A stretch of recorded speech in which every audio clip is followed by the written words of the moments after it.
Ne clique pas ailleurs, ne pense à rien d'autre, lis ceci jusqu'au bout. Parce que ce que tu vas entendre maintenant, tu ne dois en parler à personne. Un homme a récité ces paroles simples pendant 2 minutes, et 3 jours plus tard, il a reçu une somme d'argent inattendue.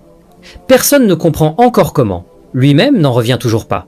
Des témoignages similaires viennent de partout, Afrique, Europe, monde arabe. Des gens qui disent avoir vu leur vie financière débloquée, presque comme par magie, juste après avoir fait quelque chose que 99% des gens ignorent. Mais il y a une condition. Ne pas le dire, ne pas l'ébruiter, ne pas briser le pacte. À savoir. Avant de commencer, n'oubliez pas d'appuyer sur le bouton « J'aime ». Votre soutien nous pousse à continuer cette mission de transmission. Si vous n'êtes pas encore abonné, faites-le maintenant et activez la cloche de notification pour ne rien manquer des secrets spirituels que nous partageons ici. Laissez un commentaire dès maintenant. Je suis prêt à recevoir la baraka d'Allah. Vos mots comptent énormément. Partagez cette vidéo uniquement à ceux que vous aimez vraiment. Cette vidéo contient une pratique très ancienne, oubliée par beaucoup, mais basée sur des enseignements spirituels profonds. Certains en ont abusé, d'autres l'ont négligé, et pourtant, ceux qui l'ont appliqué en silence ont vu des portes s'ouvrir qu'ils n'attendaient plus. Ce que tu vas entendre ensuite, tu ne l'as jamais entendu formuler de cette manière. Et cela pourrait changer ton rapport à l'argent, à la spiritualité et à la confiance en Allah. Alors, reste bien jusqu'à la fin, car je vais te dévoiler une pratique spirituelle de 2 minutes, accompagnée de versets du Coran et d'un témoignage bouleversant. Mais souviens-toi, ce que tu entendras ici ne doit être répété à personne, ou ses effets disparaîtront. Es-tu prêt? Écris en commentaire « Je suis prêt à faire confiance à Allah en secret ». Tu travailles dur, tu fais des efforts, tu économises, tu pries même. Mais malgré tout cela, l'argent s'évapore. Tu reçois ton salaire et en quelques jours, plus rien. Les factures tombent, les urgences apparaissent, les imprévus te poursuivent, et tu te demandes en silence « Qu'est-ce qui ne va pas avec moi? Pourquoi moi ?» Tu regardes autour de toi. Certains vivent dans le luxe sans faire le 10e de ce que tu fais. Ils ne prient pas, ils ne jeûnent pas, ils mentent parfois. Mais eux, ils prospèrent. Et toi qui dis « Ya Allah, aide-moi tous les soirs ». Toi qui dis « Hasbi Allahu wa ni'mal wakil » avec larmes, tu n'en peux plus de survivre. Mais ce que peu de gens savent, c'est que l'argent n'est pas qu'un chiffre. C'est pas juste du commerce ou un métier. L'argent est une énergie spirituelle, une manifestation de baraka. Allah dit dans le Coran. Et quiconque se détourne de mon rappel, il mènera certes une vie pleine de gêne. Surah Taha, verset 124. Il ne s'agit pas toujours de ton intelligence, ni de ton diplôme, ni même de ton lieu de travail. Parfois, il s'agit d'un blocage invisible, une baraka coupée, un cœur encombré, un foyer sans dicré, une relation à l'argent déséquilibrée, trop d'angoisse, pas assez de tawakkul. Et c'est là que la pratique secrète intervient. Mais attention, elle ne fonctionne pas si elle est faite mécaniquement. Elle ne fonctionne pas si tu doutes. Elle ne fonctionne pas si tu l'as fait juste pour essayer 100 fois. Car cette pratique, c'est un acte entre toi et Allah, un pacte silencieux. Et ce que tu vas découvrir dans quelques instants, si tu le fais avec sincérité, peut débloquer des années d'échecs. Alors respire. Prépare-toi. Écris en commentaire « Je suis prêt à lever les blocages invisibles ». Et reste bien jusqu'à la fin, car c'est dans les dernières secondes que je vais te révéler le détail que personne n'explique. Un détail qui change tout. Il y a quelques mois, un homme ordinaire, sans emploi depuis presque 1 an, découvrit cette pratique secrète sur un vieux manuscrit spirituel transmis dans sa famille. 2 minutes. C'est tout ce qu'elle exigeait. 2 minutes d'une chose extrêmement simple, mais qu'il n'avait jamais faite avec sincérité auparavant. Il décida de l'essayer, seul dans sa chambre, sans prévenir personne. Il fit ses ablutions, il s'assit.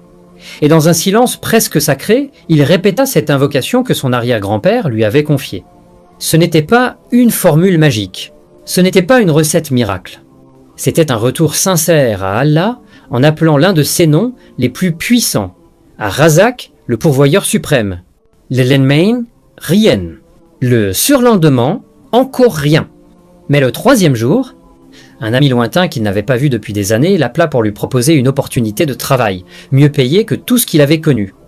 Puis, dans la même semaine, une dette qu'il pensait irrécouvrable fut soudainement remboursée. Puis, Une promesse d'héritage bloquée depuis des années fut débloquée. Tout cela en moins de 10 jours. Était-ce une coïncidence? Non, chers frères et sœurs. Ce que beaucoup ignorent, c'est que certains moments de silence, accompagnés de certains noms d'Allah, peuvent déclencher des choses que la logique humaine ne peut expliquer. Le prophète Mohammed, paix et bénédiction d'Allah sur lui, nous a appris que Allah est pudique et généreux. Il est honteux de laisser les mains d'un serviteur se lever vers lui sans rien leur accorder. Rapporté par Abu Daoud. Et ce que cet homme avait fait, c'était élever les mains en silence, sans pleurer, sans se plaindre, juste en appelant Allah par son nom, Ya Razak, et en disant simplement « Ô toi qui nourris sans compter, ouvre-moi une porte que je ne vois pas encore. » Maintenant, écoute-moi bien. Daoud, cette invocation doit être faite en secret. Elle doit être précédée d'un acte de gratitude. Ad, et surtout, ne la partage pas à la légère, car plus elle est gardée précieuse, plus elle est efficace. Écris en commentaire maintenant. Ya Razak, ouvre-moi ce que toi seul peux ouvrir. Et surtout, reste avec moi, car dans quelques instants, je vais te guider pas à pas pour faire cette pratique spirituelle de 2 minutes comme il faut sans rien oublier. Miss Attention, ne rate pas l'étape suivante.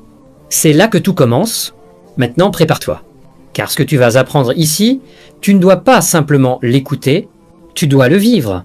Et le vivre en conscience, en foi, en silence. Voici exactement quoi faire pendant 2 minutes pour activer cette clé spirituelle que des milliers de croyants ont utilisée en secret pour débloquer leur vie, y compris leur situation financière. Jitépin, prépare ton cœur 30 secondes. Avant de prononcer un mot, assieds-toi dans un endroit calme. Coupe ton téléphone, ferme les yeux, respire profondément. Puis dis dans ton cœur, sans bouger les lèvres, « Ya Allah, toi qui connais mes dettes, mes douleurs, mes efforts, ouvre-moi une porte par ta miséricorde, pas par mon mérite. Tu n'as besoin de personne d'autre que lui. Et lui n'a jamais déçu un cœur sincère. » Étape 2. Purifie-toi intérieurement 30 secondes, fais 2 rakas légères avec l'intention de te rapprocher d'Allah. Puis, avant de parler, offre un acte de gratitude. Alhamdulillah pour ce que j'ai, même si je ne le vois pas encore. Car Allah augmente la faveur de ceux qui le remercient, même au milieu du manque. Le Coran dit « Si vous êtes reconnaissant, très certainement, j'augmenterai mes bienfaits pour vous. » Sourate Ibrahim, verset 7. Étape 3, la clé de 2 minutes, 1 minute.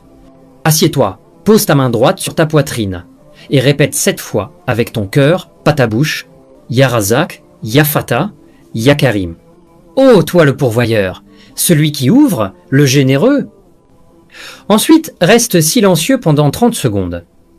Visualise une lumière qui entre dans ta poitrine et dis dans ton cœur « Je te fais confiance, même si je ne vois rien. Montre-moi ce que toi seul peux créer. » Répète cette pratique chaque soir, sans la publier, sans la raconter. Ce n'est pas une méthode virale, c'est une connexion sacrée. Commente maintenant. Je le ferai chaque soir, Ya Allah. Je te fais confiance. Et fais une intention sincère que si Allah t'ouvre une porte, tu feras du bien avec cet argent. Souviens-toi, le prophète Mohammed, paix et bénédiction d'Allah sur lui, a dit « La meilleure richesse est celle du cœur ». Rapporté par Al-Bukhari. Mais parfois, c'est l'intention du cœur qui